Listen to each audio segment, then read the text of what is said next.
Dawn breaks on a not-so-obvious playground where kids come and train their actual strength and morale. Problem is that most of these kids don't actually win, considering that there's one kid who literally beats every single person every time that she comes there. No one knows her name. All they know is that she has short hair and always wears a black hoodie. It doesn't matter how many kids actually tries to challenge her. Every single time they come and every single time they fall. But on one particular day, actually he's looking at all the kids who actually fought her and lost. There's one kid who just comes there. She doesn't know who he was. All he was doing was just looking. He also wore a black hoodie. Thing is that he didn't say anything. The little girl wondered, is he gonna fight or is he just gonna watch? Nevertheless, she decides to go up to him and decides to test his strength. But, to her surprise, the boy actually overpowers her, snatching her hoodie and slamming her head against the whole cold hard pavement. She then looks up, wondering, who is he? But as fast as he actually won, he decides to leave, not to be seen. Not a word, not a flicker, not even a hum. He just didn't care, as that's what she thinks. 10 years has passed, and kids are attending the one and only high school known as the 300. It was founded and named from a warrior known to he actually created 300 weapons for various people to use. Thing is that you cannot just choose these weapons choose you. And at the highest of all the students lies the student council. One woman, or one girl, actually controls and monitors everything. Her name is May. She wore long black hair, always wore her sailor suit with gold trim. Everybody knows who she was, considering that she is the strongest of all of them. She is to make sure that everyone stays in an orderly fashion, making sure that all the rules are not to be broken and everyone is to follow and maintain order. But on this one particular day, she's been hearing rumors of a kid who, technically speaking, doesn't even have a 300 weapon. No one knows even why he even was admitted there. But only thing she was concerned about is that, is he gonna disrupt anything? But if he doesn't, then she doesn't have any problems of him attending the school. While in class, she noticed a kid. He had short black hair, black torn jeans, a blue shirt, and a black leather jacket. He looked quite bored and looking outside the window, like he really didn't care about being in the school. Suddenly, her VP approached her. "Yo, I think that's the new kid," he said, wearing his white jacket with red trim, spiky red hair as well. "I say, do you ever comb your hair?" she actually rebutted. He looked and shrugged. "Even if I did, it doesn't really matter. It's just going to get right back to the same way anyway, so what's the purpose of doing so?" "The purpose," she said, "the purpose is to look orderly and maintaining proper decorum, not to look like some slob that just got out of bed," she actually muttered. He said, that's when he replied, "Are you sure? Because it seems like you're just a stickler for the rules, but this isn't even a rule actually, it's just looking polite and it's kind of boring," he rebutted. But anyways, isn't that the new kid? Because he doesn't seem like he's very much. And rumor has it that he doesn't even have a weapon, so how do you think he got in here? He replied. She then wondered him herself, but as the student body president, it wasn't her responsibility of actually enrolling kids, only that they actually maintain order and actually follow the rules. That was her only job. And to actually keep in line of club activities. To her, it didn't really matter. All that mattered was to actually get through class and to make sure that no one causes any trouble, including him, and including her own council members. as it reflects very poorly on her actual record. As the class began, everything went smoothly for the rest of the first 2 hours, talking about things that they already knew. The thing is that the boy seemed that he didn't really care. Thing is, she didn't know that did he already know the material, or he just didn't care about actually trying to learn it. But anyways, all she knew is that if he doesn't learn it, it doesn't really reflect poorly on her, it reports poorly on him. Considering that he's just new, she didn't really care. Actually paying attention isn't really breaking the rules. That just lies on his actual performance. Because if it was a test, if he fails, it's on him. But the 2 hours came and gone, and the teacher actually had to go to a different class. That's when the VP actually stood up and actually went to the boy's desk. "Hey, you. Yeah, I'm talking to you." The boy in red didn't bother looking at him. He just still stared out the window, as if he didn't really hear him. "Keith, could you stop bothering him? Clearly he doesn't really want to talk to you. Can you just knock it off?" Keith looked at her, wondering why she taking up for him. Kind of made him upset, but he didn't really care. All he cared about is him being ignored. "Hey, I'm talking to you." The kid then looked and then actually said, "You do know my name is Terry, right? Not hey you." The students actually started laughing at him because it was kind of a very interesting rebuttal to his actual claim. Keith looked a little upset, but actually kept his demeanor. Noticing that, May told him, "Would you please just stop it? Clearly you're making a scene here, and I don't want this reporting very poorly on my end, and not on my end, but on the student council's end. Now could you please let it go?" But she knew Keith. He's not the kind of person who will just let things go. He's the kind of person who, when you get him upset, he escalates it in a very odd fashion. "Look, if you don't want to actually answer me, kid, or should I just call you Terry, how about we do a little bit of a interesting battle here?" Terry then looked at him seriously, wondering, and then asked, "Isn't that prohibited to actually fight inside of a classroom?" He replied. Keith then shrugged. "I'm part of the student council here. Does it look like I give a crap about that?" Terry then looked at her, saying, "Are you sure you want to let him do this, President?" May looked and wondered, should I let him do this? I know that this is against the rules, but something tells me that if Keith keeps doing this, he may just get a good slap in the face that he actually needs. So, she just sat back down and just let whatever happens. Terry then looked at her, then looked back at Keith. "Fine, I guess I'll have to actually do something about this." Keith said, "Attaboy, finally a good actual fight." Terry then looked, and what a look. He made a very scary face, although I don't think Keith was actually impressed or intimidated. "Are you trying to scare me with that ugly face of yours?"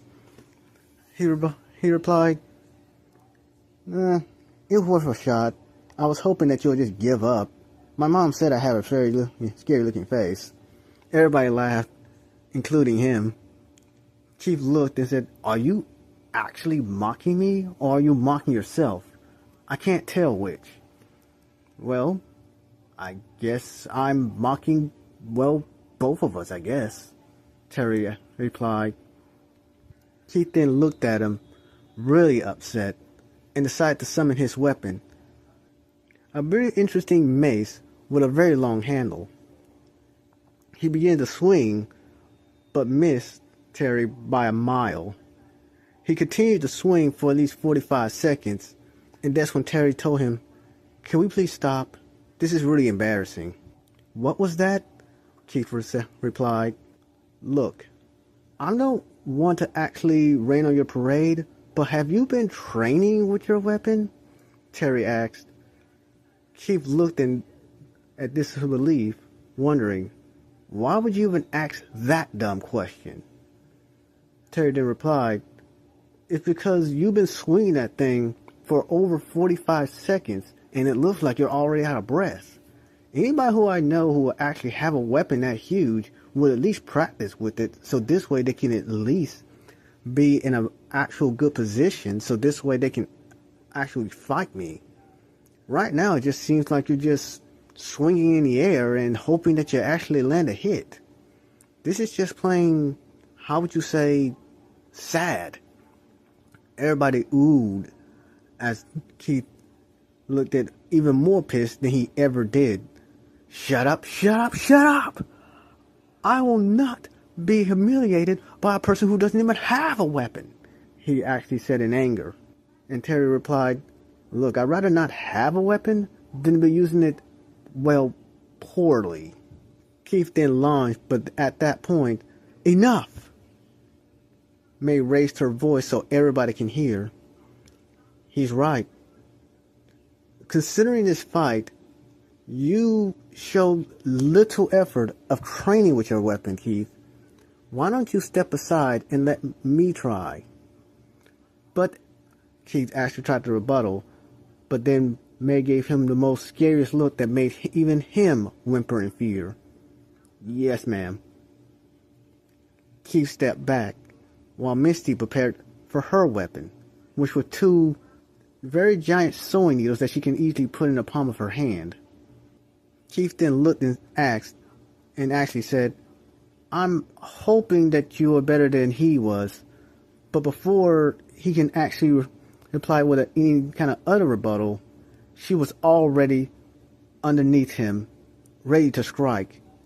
And as soon as she struck and tried to hit him by his chin, he immediately backed up and did a backflip right in the air, stumbling, almost not even landing the thing properly. What was that, he thought. I didn't even see her move. If I wouldn't have actually responded to that, she would have easily beaten me. But as he was thinking of that, she was already on his heels, swinging at him right with her needles. Thinking to himself, is she for real? This is the council president? I can kind of see why she is. This is way more harder than facing that Keith guy, he thought to himself. And that's when she said, if you're going to be thinking to yourself, I would suggest thinking about the fight, because if you don't, this may end up killing you. And that's when she swung one last time, actually knocking him back. Luckily, he didn't land anything. He just slid right across from his spot all the way to the board. But the damage was done because his arm was really hurt. But as she went to the actual thrust, he actually grabbed her arm and tried to swing and tried to slam her. Unfortunately, considering how her moveset was, she was kind of like a ballerina. Anytime he tried to throw her, all she did was like a cat and landing on her feet. Not being able to slam her or do any type of damage, he was at a loss, not knowing what to do. He couldn't punch her, considering how fast she was, and he can barely dodge her. And considering that last strike, his right arm was actually a little bit bruised, so he really couldn't do much with his dominant hand. All he can do is actually try to defend himself or either dodge, and even that was a challenge. If this keeps up, I'm gonna actually lose this battle for real, he thought to himself. But as she was actually swinging and coming at him, he noticed something about her face. She was smiling like she was enjoying herself. And he wondered, has she not had a good fight in such a long period of time that she's smiling at this? Why is she so amused? Isn't this breaking the rules? How is the council president gonna break the rules? I'm just hoping this is not one of those schools that actually allows the student council to do whatever they want, because if it is, it's gonna be a drag to be here. Dad, why did you make me come here? He thought to himself. But as they were both in the middle of the class, he decided to do one last Hail Mary and launch his fastest move that he could.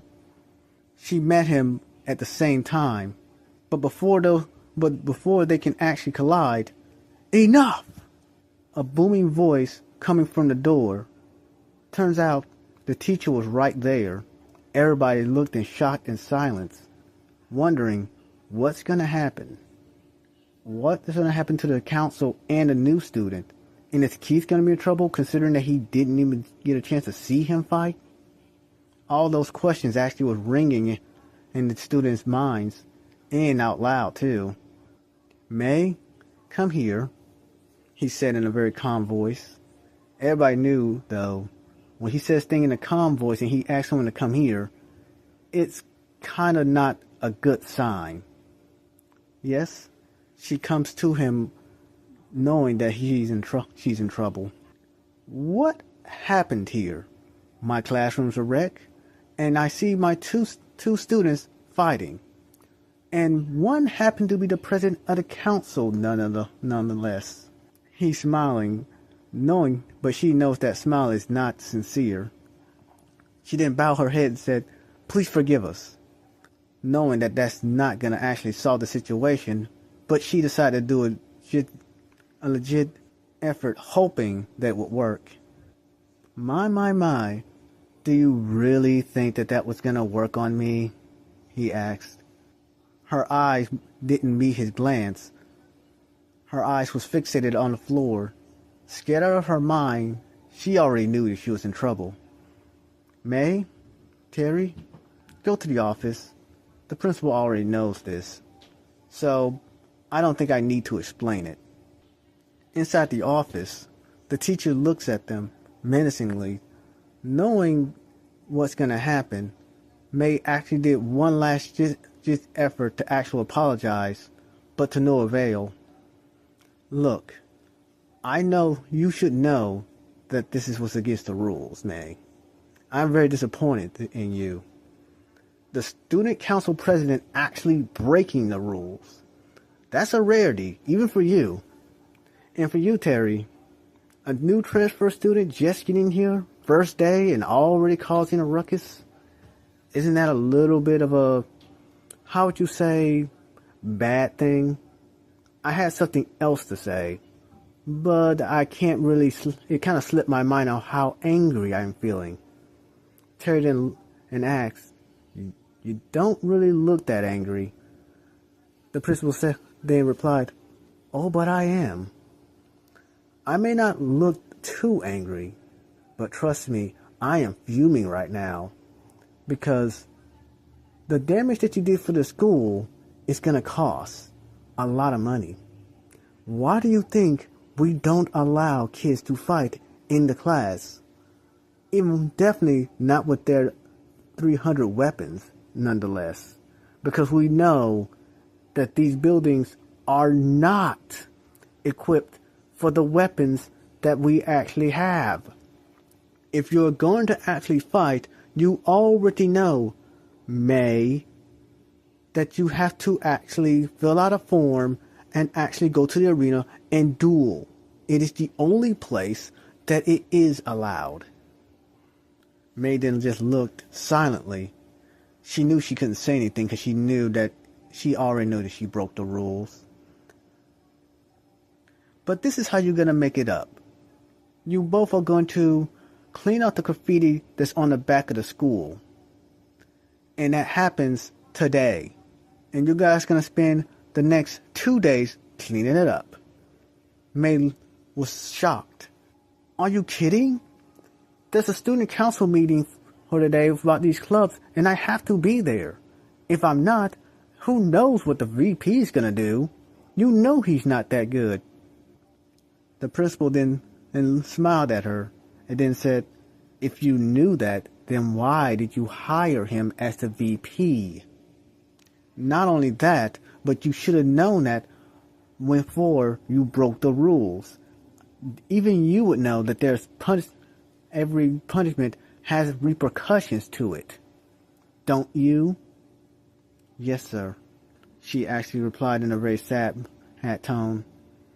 Now, I don't offer this kind of thing to anyone, but May, You do have a choice. Her eyes actually widened. What's the choices? She asked. Oh, it's quite simple, he replied. You can either A, do the task, or B, refuse and lose your status as the president of the student council. Which would it be? She looked shocked, like someone just hit her in the face with their open palm. I'm gonna actually just do the cleanup, she replied in a very sad tone. Good choice, he replied. Now, it's gonna be after school, so get to class. Both Terry and May actually walked out of the principal's office. Look, I don't like this, but we have to actually clean up the school? How did graffiti even get on the school? Shouldn't you be in charge of that? How did the students actually be able to do that? She then looked at him with a very angry look on her face. You stay out of my way, and I'll stay out of yours. Comprende? She actually said. Terry then looked in shock and said, okay, but still, how did kids, before he can actually finish that question, she's already walking down the hallway to her class. This is gonna be a long day, Terry replied, huffing and then walking to his class.